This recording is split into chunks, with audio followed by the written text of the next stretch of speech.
जय हिंद जय भारत। मैं राम कुमार आपको अपने परिवार क्लब राम कुमार में आप सब भाई बहनों को हार्दिक स्वागत करता हूं। तो आज हम सामाजिक विज्ञान का ऑब्जेक्ट क्वेश्चन पढ़ने जा रहे हैं अध्याय 3 के भूमंडलीकृत विश्व का बनना। तो इसके सबसे पहले ऑब्जेक्ट क्वेश्चनों को हम हल करते हैं। जैसे कि पहला ऑब्जेक्ट क्वेश्चन है कि प्राचीन काल में दुनिया को जोड़ने वाले पहले लोग कौन थे और क्यों।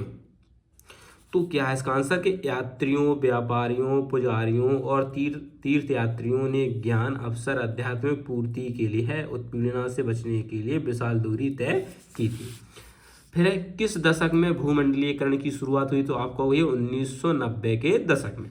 भारत के किस प्रांत को कैनाल कॉलोनी बनाई गई थी। तो पंजाब को 5 नदियों का राज्य कहा जाता है। वैश्वीकरण ग्लोबलाइजेशन मुख्य रूप से संदर्भित करता है तो एक आर्थिक प्रणाली जो पिछले 50 वर्षों में उभरी है।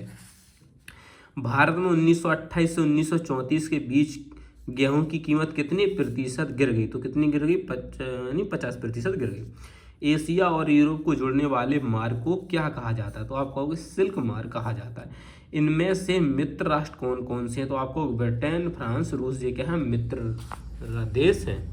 हैदराबाद सिंधी व्यापारियों ने किस दशक में दुनिया भर के बंदरगाहों पर अपने बड़े बड़े एम्पोरियम खोल दिए। तो आपको अभी 1860 के दशक में।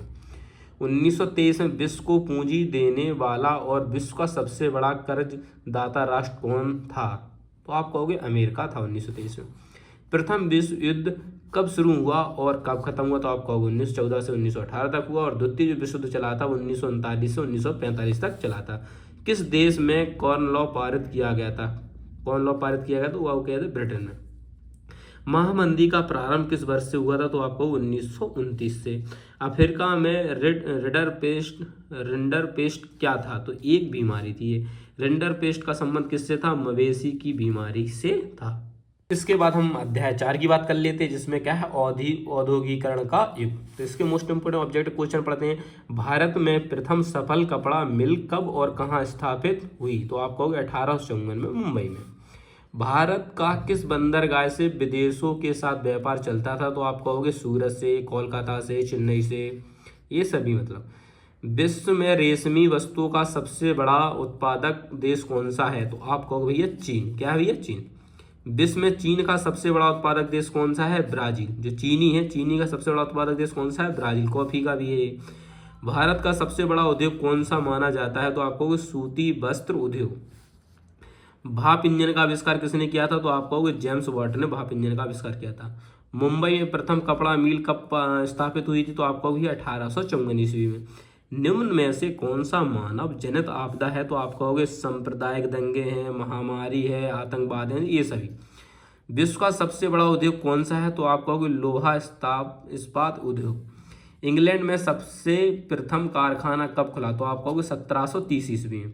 1929 की महामंदी का प्रमुख कारण क्या था। तो आप कहोगे प्रमुख कारण तो उसका था प्रमुख जो बैंकों का धराशायी होना। बैंक मतलब धराशायी हो गया तो इसीलिए मंदी हुई थी। महामंदी का सबसे बुरा असर पड़ा था किस पे, कृषि के क्षेत्र पर। अब हम करते हैं इसमें अध्याय 5 की बात जिसमें है मुद्रण संस्कृति और आधुनिक दुनिया। तो इसमें क्या है, वुड ब्लॉक प्रिंटिंग का आविष्कार किस देश में हुआ था। तो आपको यह चीन में हुआ था। मार्को पोलो का संबंध किस देश से था। तो आपको इटली से या इतालवी से। यूरोप में मुद्रण कला को चीन से कौन लेकर आया था। तो आपको मार्को पोलो, इटली से। यूरोप में मुद्रण कला का आगमन किस वर्ष में हुआ। तो आप कहोगे वर्ष 1295 में। जापान में छापे खाने का आगमन किस देश से हुआ था। तो आप कहोगे चीन से। छापे खाने का आरंभ सबसे पहले किस देश में हुआ। तो आप कहोगे चीन में। गुलामगिरी किसकी रचना। तो आप कहोगे ज्योतिराव फूले की। आनंद मठ उपन्यास के लेखक कौन है, बंकिमचंद्र चटर्जी। माइकले एंजल था क्या, ये क्या था, एक चित्रकार था। ये क्या था, चित्रकार था।